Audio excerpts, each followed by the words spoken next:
Assalamualaikum warahmatullahi wabarakatuh. Salam sejahtera. Nama Madarus Dewan Satoto, NIM 2010 28 20 131.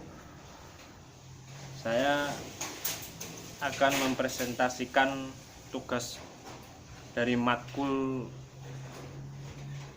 sejarah seni yang diajar oleh Bapak Ezra Purba SSN MA dengan Bapak Wahyudi SNN MA, yaitu sedikit tentang sejarah piano dan tiup logam Kuningan. Mengapa saya memilih bahan piano? Dikarenakan piano itu suatu pondasi di instrumen, ibarat rumah itu kayak pondasinya itu. Ya, terbentuknya itu pertama kali diciptakan oleh Bartolomeo Cristofori pada tahun 1700-an di Italia dengan pengaruh harpsichord. Ide perencanaannya bermula dari ketidakpuasan Bartolomeo karena dinamika volumenya nggak ada piano fortenya. Jadi Bartolomeo itu membuat dinamikanya. Dan sejarah piano awal diciptakan memiliki 49 tuts hingga akhirnya pada tahun 1880-an Steinway menciptakan piano dengan 88 tuts yang menjadi standar baku untuk segala jenis piano hingga hari ini. Berikut sedikit penjelasan bagi saya. Mohon maaf atas baiknya atau kelirunya. Selanjutnya saya akan menjelaskan sedikit sejarah musik tiup logam Kuningan. Dikarenakan ini fokus instrumen saya dan saya harus setidaknya sedikit bertanggung jawab. Ya, karena luas sekali dan materinya yang akan digali itu membutuhkan waktu, ya seadanya saja saya. Instrumen Kuningan termasuk keluarga besar yang berusia ribuan tahun yang hampir di setiap budaya utama dunia. Istilah Kuningan agak menipu karena instrumen Kuningan dapat dibuat dari bahan keras apapun, termasuk tanduk binatang. Dalam bahasa Ibrani itu shofar, kayu putih yang dipahat layap untuk digredo aborigin, yaitu alat musik tiup dari Australia, cangkang, siput atau keong. Dan ada lagi biasanya itu tulang binatang yang dilubangi terus ditiup kayak seperti flute. Ada satu elemen yang menjadi ciri khas instrumen Kuningan, tidak seperti kelompok instrumen lainnya, yaitu suara instrumen yang dimulai dari tubuh manusia, khususnya getaran bibir pada mouthpiece saat udara menuju corong berfungsi sebagai pengumpul suara untuk artikulasi tone, dan badan instrumen memperkuat dan memperjelas timbre ini untuk menciptakan apa yang kita cirikan sebagai suara Kuningan.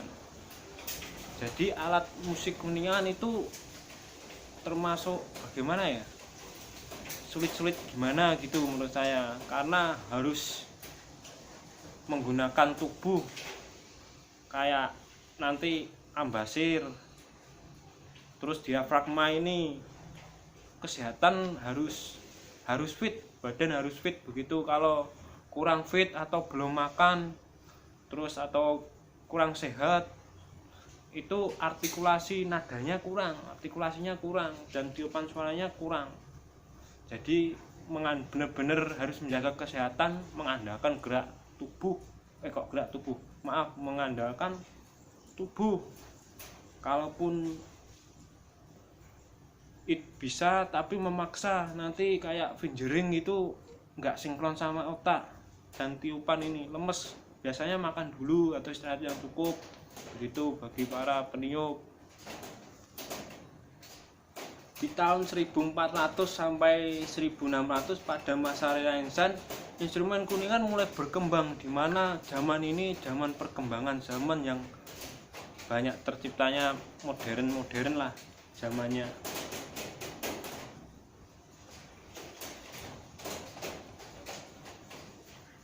Dan di zaman 1600 sampai 750, instrumen kuningan mulai digunakan lebih luas abad ke-17 sebagai instrumen ensemble.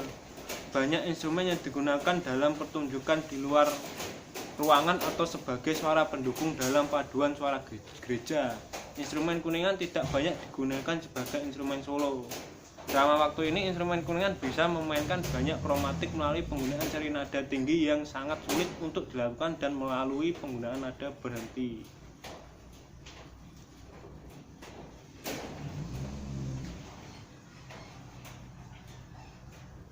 Di tahun 1750 sampai hari ini, abad ke-19 adalah periode perkembangan terbesar dan modernisasi instrumen kuningan. Sebagian besar literatur untuk instrumen kuningan dilakukan dari abad 19 sampai hari ini.